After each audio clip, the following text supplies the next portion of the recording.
Okay, go ahead. Thank you so much, sir, for accepting my invitation on behalf of Positive Wellbeing Association. It's an honor to have you on this platform.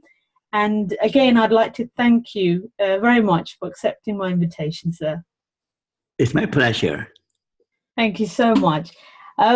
Being such a renowned clinical psychologist and actually contributing to positive psychology in such a huge manner, I'd just like to ask you one sort of primary question, really, that comes to my mind anyway. How would you say clinical psychology and positive psychology complement each other? Actually, clinical psychology and positive psychology need each other. So that's my thinking. They are not two separate disciplines, but they need each other. Clinical psychology can be more effective if it incorporates parapsychology. Similarly, parapsychology is more useful if it incorporates the clinical aspect. So to me, the two disciplines are interrelated. Right. Okay. I mean, that's a fantastic notion to say that they're actually interrelated. What similarities would you identify in both disciplines that really sort of incorporate that concept? Can you give an example? Okay. This is my view, okay? Clinical psychology is not just concerned about fixing what is broken, but it's also interested in getting people better, getting people to become healthy. So for most good clinical psychologists, there's always a positive side. We want to fix your symptoms and correct your disorders so that you can go on to live more fulfilling lives, so you can go on and flourish. Now, a good clinical psychologist will motivate people to have a bright hope in a better future. So hope is important for clinical psychology. That's in fact is the number 2 most important factors for recovery. So the hope is that you can live better lives. So therefore, a good clinical psychologist will emphasize the hope part. You have hope for a better life, okay? So that part is parapsychology. Similarly, a good parapsychologist also have a broader view about positive emotion or about good character, about human strength. The second wave parapsychology I have advocating says that you cannot really be positive if you ignore the dark side of human life. You cannot be really develop your good character if you do not deal with your personal demon, do not deal with your painful memories in the past. So therefore, to be really, really flourishing, live a positive life, you have to deal with the opposite. So therefore, in that way, they need each other. Okay, thank you so much. It's nice to see that you're basically saying it's clinical psychology and positive psychology can be amalgamated by actually embracing the exactly within yourself. Yeah, they need each other in order to be more effective. Yes, and obviously the whole notion of hope is like a, would you say that's an inner motivation or a driving force? Yeah, hope is people need hope to face an uncertain future, because we don't know what future holds. But we need to hope that we can make life better. We don't know what will happen, but if we do not have hope that we can create a better future, we will not work hard, we will not be striving, we will not have any goal, we'll be in despair. So without hope, the alternative without hope is that you will be depressed, you will be living in misery, living in despair. So therefore, in order to have hope, you must have some kind of faith, right? Because nobody can see the future. So hope, the nature of hope is based on faith. Right. If faith that tomorrow the sun rises, tomorrow the world will be still there. Faith that you'll grow up, that you can overcome. So there isn't sufficient evidence to prove that, but you need faith, you need hope in order to function. Do you get what I mean?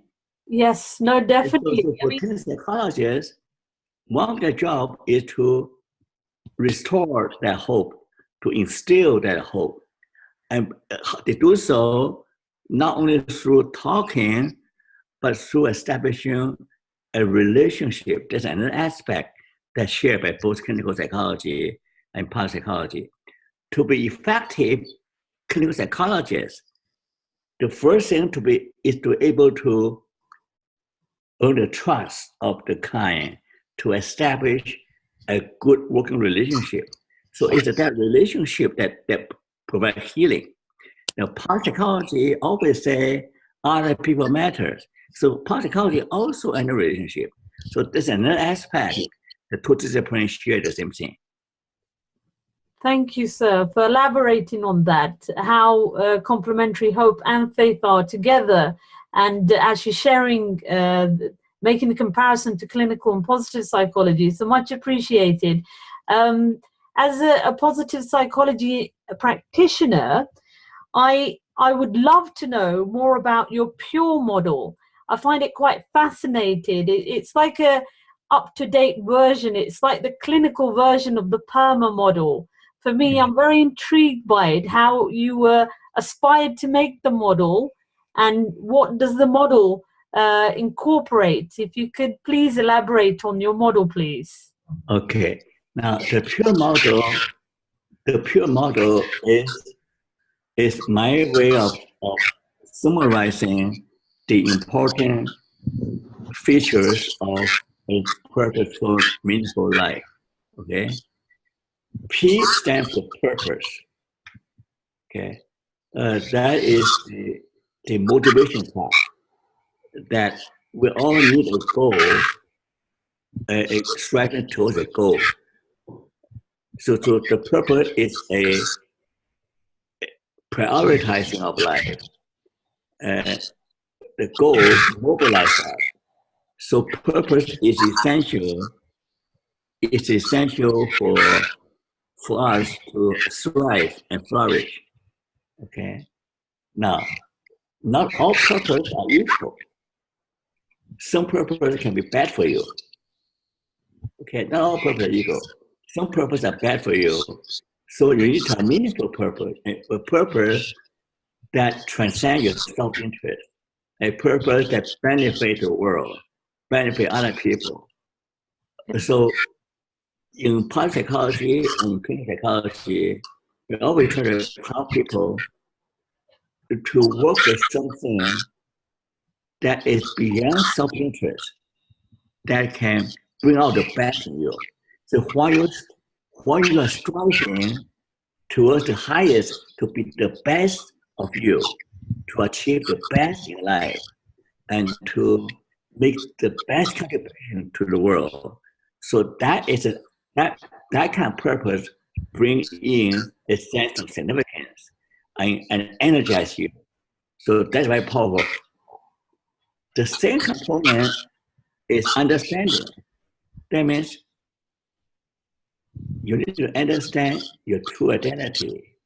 You need to understand the dark side of your soul. You need to understand both the strength and weakness. So you have to understand yourself. see, you do not understand yourself. It's all the word makes sense, I don't understand. It's self-deception.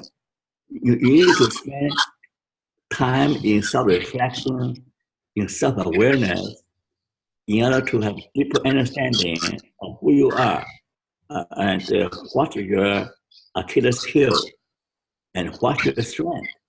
Okay. So the second part, okay, most part psychology talk about purpose and understanding. The third part, pure art, reasonability. Now that is something that part psychology can talk about. I and Franco are probably the only two people who really say that to live a meaningful life, you must have a sense of reasonability. So when I say reasonability, I'm talking about two things. And first of all, I'm talking about instrumental reasonability. Instrumental reasonability means that you are responsible to do your thing and to do your task and to perform your duty. Uh, you are a, a free agent. You're a competent agent who is able to carry out some task. The second aspect of vulnerability is ethical moral vulnerability. Why? Because we are living in a community. We're part of the human web. So whatever we do, whatever we say affect other people. So therefore, you can't function as a human being, as a decent human being, if you don't have a sense of moral agency. You are a moral agent. You're more responsible. Okay, so the pure. The third part is part psychology talk about positive affect. So I'm saying that you can have positive affect only you can do the other three components. When you have purpose, when you have good understanding, when you're a responsible person, and then you feel good about yourself. You feel good about yourself. So these four components are essential for living a good life. Thank you so much for that explanation of the pure model. Being a clinical psychologist and actually looking at positive interventions in a clinical framework, how would you explain how positive psychology interventions work in the positive psychology framework? Are there any suggestions that you would give that would really make the positive psychology interventions for today and tomorrow better? Any sort of past experiences or any contribution from your theoretical viewpoint that you really help?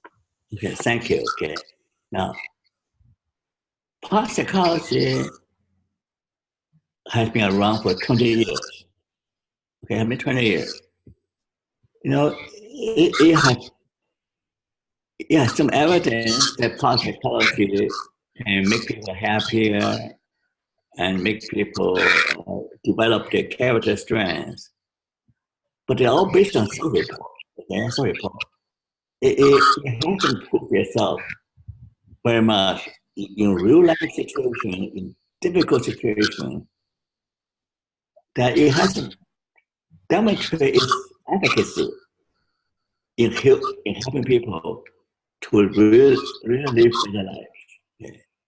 So in my thinking of existential past psychology, or second wave past psychology, that the best test of past intervention is in real life situations and how people overcome difficulties, how people deal with their negative thoughts or their negative emotion, uh, you know, dealing with difficult people, dealing with justice, with suffering. So for me, to be positive, for positive psychology to be really effective, you start with having the right life orientation. That is, life is full of suffering. Life is full of injustice. We operate in this context in a world that's full of hardship, full of disappointment, full of heartbreak, full of unfairness. So that is the framework. So if psychology still turn blind eyes, oh, life is good, life is beautiful, blah, blah, blah, that's not going to be effective. So this is the first part from the perspective of second wave of psychology. You must have a realistic, what Frankl calls tragic optimism. You need to have a tragic sense of life and still be optimistic. That's the power of project, essential part psychology. You know what? Our hope of optimism is based on accepting, confronting the dark reality of life. So this is the first part. The second part is that I advocate a dialectic view. Dialectic view means that everything exists in polarity. What is happiness is sadness.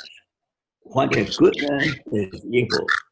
So in other words, good and bad, positive and negative, cannot be separated in a way that clinical psychology and positive psychology cannot be separated. So therefore, I'm often training in meaning therapy, focus on the dialectical part of dealing with both positive and negative at the same time, like riding a bicycle. You need two pedals. One pedal dealing with the negative, dealing with chaos, another pedal dealing with positive psychology, dealing with order, dealing with hope. So you need two pedals to move the bicycle forward. So that's the simplest way I can put it. Thank you so much, sir, for that